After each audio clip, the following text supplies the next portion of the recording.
À Bunia, Adolphe Musito estime à 300 milliards USD le budget pour la réalisation des points inscrits dans son programme, dont l'augmentation des salaires des fonctionnaires. C'est à l'aéroport national de Murongo que l'ancien Premier ministre a atterri. Accueilli par des militants de son parti politique, ces derniers l'ont accompagné jusqu'à la tribune officielle du chef-lieu de la province où il a présenté son programme à la population venue l'écouter, au cours d'un meeting.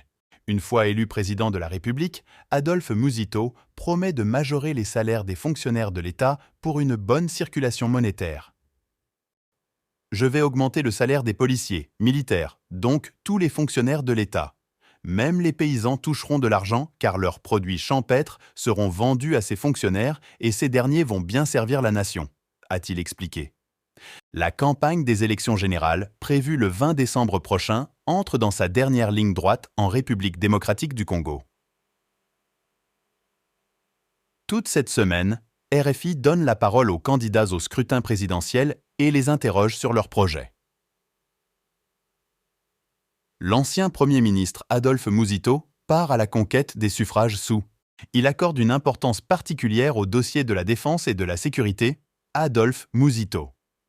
Je suis candidat pour libérer mon pays sous occupation rwandaise à l'est de la République, libérer mon pays aussi de l'exploitation dont il est l'objet de la part de la communauté internationale et de la part des multinationales, actuellement à l'est du pays, mais même à l'ouest, mais libérer les Congolais de la pauvreté, du chômage.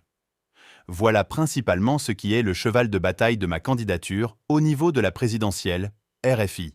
Actualité, info, news en direct, Radio France Internationale.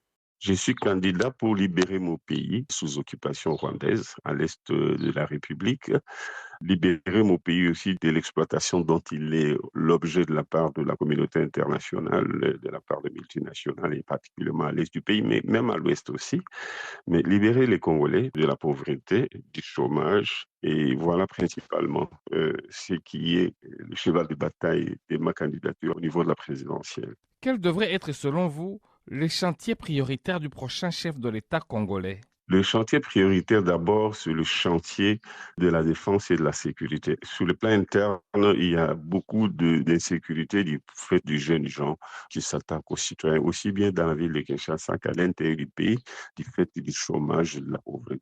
Alors, il faut beaucoup de sécurité sur le plan intérieur, mais aussi donner du travail à ces jeunes. Ensuite, la sécurité extérieure. Notre pays à l'Est est sous occupation rwandaise.